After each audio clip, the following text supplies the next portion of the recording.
All right. Thank you, everybody. My name is Patrick Stephen. I'm a senior software engineer at StrongDM. And in this talk, we're going to go from having zero knowledge or effectively zero knowledge about digital audio and get ourselves to a practical understanding of it through experimentation. So our canvas is this guy right here. So we've been given a black box.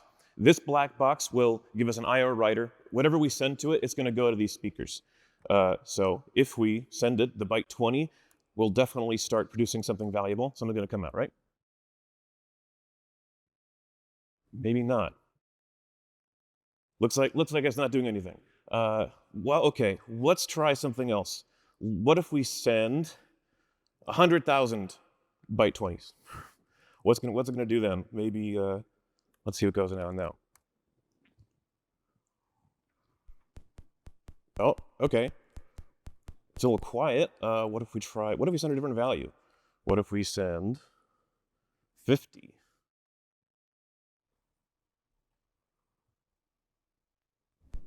That's progress. That's progress. Okay, we're making some progress. We can send some signal out to these speakers. How do we actually get this data out there? I mean, we've also found one thing. When we sent 20, it was quieter. We sent 80, it was louder. 50 in the middle. So it seems like the bigger value we send in there, the louder value is going to come out of the speakers.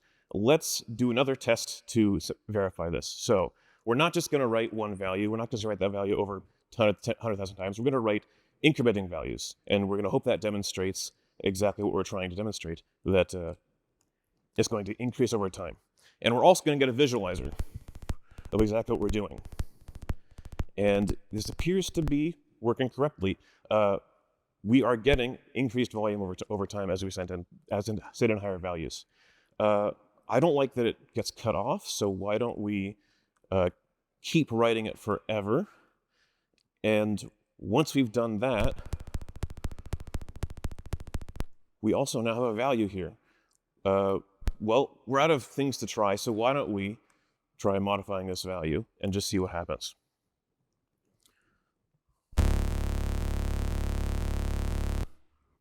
Okay, and if we go down again,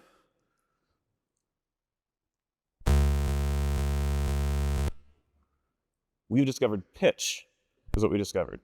The lower down we go, the smaller this pattern is going to be, and the higher pitch we're going to output through our speakers. So we've got two things we've found out. One, the higher value we put into our system, the higher volume we're going to get out of it. And two, if we have a pattern and we repeat it faster, we're going to get a higher pitch. Or if we repeat it slower, we're going to get a lower pitch. So one other thing we can do, now we're just trying random things, is we can just send random data. If we just send a bunch of random data to this, what's going to happen? We get noise, we get static, we get our TV white noise. This is exactly what happens if the TV signal doesn't know what it's getting and it's just random garbage. So we've learned noise, and we can also do pitch and volume. Let's try one more thing. So our previous pattern we had was fairly straightforward. Let's do a more smooth pattern. Let's try to just go starting at 0, going up to what we think our volume is, and then going back down to, let's say, our negative volume, and see what happens when we do that. When we do this, our visual should show we've got a nice little pattern going here. In this pattern, actually, looks like triangles. What we've just discovered is a triangle wave. This is one of the simpler patterns you can think of when you're trying to come up with audio. When some people were building audio late back in the day, they came up with this and they called it a triangle wave. The first thing we discovered actually with the kind of ascending and going back down, this is sort of a saw wave, but we'll come back to that. So, however, so it seems we're going really well, but there are a bunch of assumptions we've made, right? We're just sending raw binary data to this speaker. And additionally, there are like 6 speakers in this room, but we're only sending one stream of data. If I have headphones on, I know if I'm watching TV or something that there can be audio coming out of one of them and not coming out of the other. If someone's like walking across a room or in music, there must be some way that we can play audio to one speaker and not to another. And additionally, like, are we talking in bytes or what are we talking in? We can't run this experiment here because it's kind of hard to demonstrate. with this number of speakers in this auditorium, but imagine we started saying, okay, we'll send our volume byte, we'll send our 10 or a 50 and then a 0, repeat that until we see something interesting. And once we, in our example, get to sending 10, 10, 10, 10, 0, 0, 0, 0, we'll find out that one of our speakers is going to stop sending any audio. Because actually, in the protocol we're talking in, there's n bytes reserved or n bits reserved for one speaker and n bits reserved for the next speaker. To talk about this a little bit more, to see this in practice, we'll go to a bit more complicated example. So volume or wave height, amplitude, pitch, pattern, size, frequency. Additionally, we're going to keep doing our triangle wave here. We simplified it a little bit. We're going to encode these into samples of int32s, and we're going to encode those int32s into bytes on the output. But otherwise, it's exactly more or less what we just did. Run this thing, and our triangle wave is a lot smoother now, because instead of sending a bunch of bytes that are not actually integers, we're sending true integers to that triangle. We have a value here now. This value seems really arbitrary, however. This is just how fast we're going up and down. Let's try something else for that. Let's try changing this with a couple of different values, because again, we're out of options. Let's try experimenting. And we'll notice that pitch, which is half of our last one, is related to the one we just did. Those two pitches they sound similar if they're different, if lower or higher, right? If we do something that's not on a order of magnitude of 2 from those two, we'll get something that's not related to those two pitches. And if we keep experimenting with this and we go up and down in factors of 2, what we will, let's try one more, in fact, just to show the point. Oh, didn't like that one, because I missed a 0 probably. But anyway, it was a very, very, very wide wave. What we will see, what we've actually found are sort of a miracle of Western music, or most music really, which is octaves. So if you take a pattern, take a wave pattern, and you cut it in half, that same half pattern is going to sync back up with your first pattern at like this point, at that 6 point right there, right? And so if you continue to cut things in half, continue to multiply them by 2, they'll continue to overlap. And I don't know how integers work, but essentially what this results in is the pitches sounding the same. And that's a much more detailed thing to get into exactly why they sound the same. So now that we've gotten that, let's actually think a bit more about what we're doing, because again, we had that random value, that 128000000. Like, that's not a pitch. I want to play C5. I want to play middle C, C4. I want to play some known pitch value that I know about. There's two things that I need to be able to do that. What if we had the ability to play a given wave at a given part? So I happen to have a sine wave or a triangle wave or whatever, and I want to say, I'm half of the way through it. Give me whatever value it should have at half. If we had that, and if we had a way to say, here's a pitch, and here's how far along I am in like playing this audio, and here is the part that you should play. If you could had one system that tells you you should play this part, and one system that says, here's what value is at that part, then you could do this. These are called phase functions, and this is your basic implementation of a phase function. So you've got some kind of time sensitive frequency, you multiply it by whatever sample you're at, we had the int samples before, and you divide that by how often you're sampling these samples. We're going to multiply it up to, we're going to take it from 0 to 1 and put it on 2 pi scale. This can also be negative pi to positive pi. The reason you do this is so that if you can feed it into a sine function, that it will smoothly loop back on itself. And we got this pitch concept here. What's this pitch concept? How do we know what C4 is or whatever? Well, we look it up.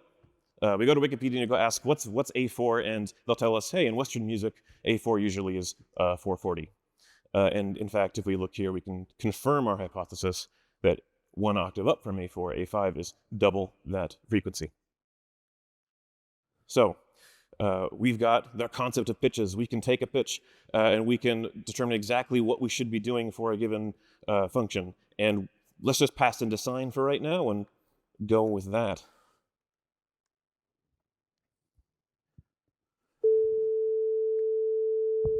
We've got our sine waves. We've got our basic building block of audio. So now we can do that. Now we can have actual pitches. Why don't we play a bunch of pitches in sequence? Let's start making a song. We can play a series of pitches in order, and it should. Well, I'm not very good at. This is not a very nice song, but at least we can play something. Now you notice in there we heard a lot of artifacting. Whenever those pitches changed, there was a blip, and there is a reason for that. Because when we're doing something, we're doing this really dumb. We're playing a pitch, and when we're changing the next pitch, we're just going to start playing that one wherever it left off, and wherever it left off happens to be not aligned with where the previous one left off.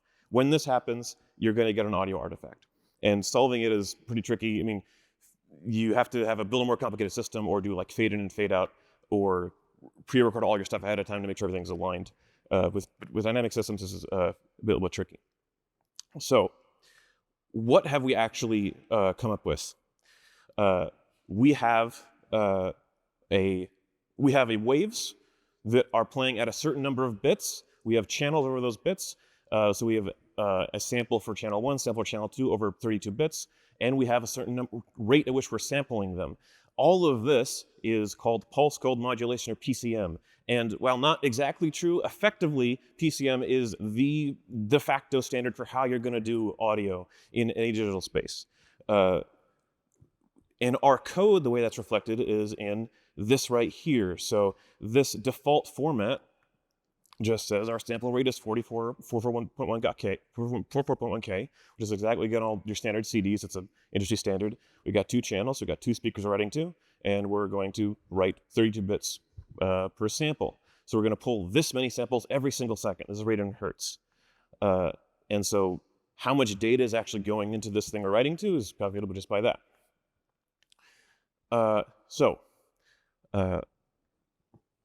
Let's go back to our waves. We've got our understanding of exactly how we're doing this, but we've got our triangle waves, our sine waves. There's a few more things we can do, and we can also do some live manipulation of this data.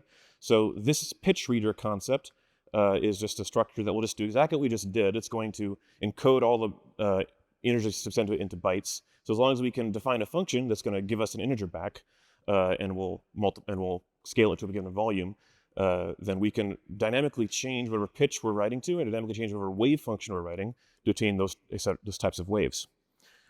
So with that, we can run our wave 1, and we've got our sine waves, got our triangle waves, got our saw waves. I'm going to make it a bit quieter because you kind of get the idea. And one last one that we haven't done yet are square or pulse waves. So this type of wave is kind of the simplest wave you could really think of. You're just saying play the max volume, then play the bottom volume. You could imagine this actually doing like a little bit of high and then a lot of low, and that just changes your ratio. A square wave, but all that is what a pulse wave is. And a square wave is if they're even ratios. Now that you've got square waves, now that you've got triangle waves and saw waves, you can go out and you can play the audio on any video game console from before 1990, basically. You've got all the tools you need to synthesize all that audio. You can see here the functions for all these guys. You can have simple functions for doing sine and saw, etc. One more thing we can do, though. We have so far been tied to exactly this pitch system of exactly like whatever we put in or whatever the Wikipedia told us was going to be on an A4 or etc. What if we didn't do that? What if we decided to just pick an arbitrary pitch? Because if we look at C5 and look at B4, there's a big range between C5 and B4. What happens if we play pitches between those values? And even more than that, what if we play C4, C5, and then we play 20% or 5% less than C4? So this is just playing around with the values we can put into our system. When we do this, and I'll need to bring this back in, we get resonance.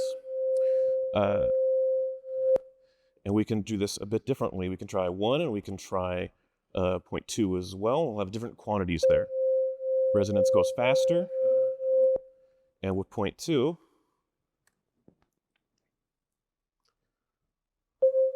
goes faster again, sort of like you're messing with a wine bottle or a wine glass and some water and a singing stick.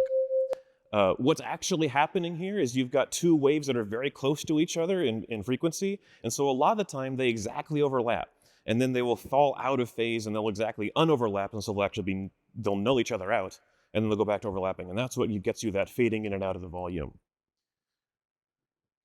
So we've gotten a lot of stuff now, but we don't yet have the tools we need to actually make Western music.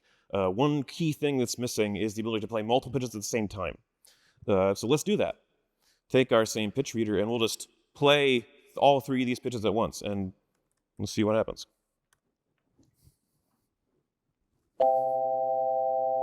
Perfect. But we don't really want to do that necessarily because this is going to be one of our building blocks. This is a major chord. Like we want to just be able to say, give me a major chord. And so we can do that. We can actually encode all of these things. We go look up on Wikipedia, we say, hey, what are all the chords? What are all the steps? And just write them all down. And now all of a sudden you've got easy reference to all of the chords that you can play, and we can just play them. So if we play a minor major 7th on C5, then we get this.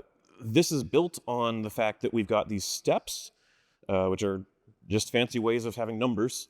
And we just go back to that same list we just had of all the pitches, and we just say, okay, a half step is the next one, and then so on and so forth. We just increment up and down that list of pitches to accommodate these things.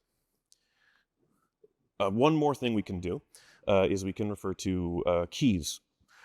So again, in Western music, you've got concept of major keys, minor keys, that are just starting at some point, you go up by certain patterns of steps, and those patterns of steps will lend to a certain feeling or emotion in the song, or so they say. So if we do that, and we go up and down this scale, just going up and down it, trivial. We can just scale it, just walk up the pattern, give our pitches back, and walk back down it again. With all of that, now let's talk about actually making some music. So we made our really dumb thing before. We made a really dumb song, but we can actually make a longer song. We can use chords. We can start thinking about how long pitches last. So far, all our pitches have lasted all the same time. And as you might know, songs usually have like a beats per minute, how often they're going to do a certain beat, and certain pitches are going to last for certain amounts of time. We can encode these things. We can say 16th note is 16, a whole note is 16 times the 16th note, and we can say, well, given a certain beat, this is exactly how long 16th interval times that beat for the duration. Time minute divided by our beats per minute is our base value. So we can, building on that, we can say, okay, well, if we don't give any pitch, we're going to just rest, and we can play a certain number of chord notes all at the same time, and then we can have a little rudimentary composition here. We can say we're going to play this, then this, then this for all these lengths, this pitch on this chord. And then we got this guy.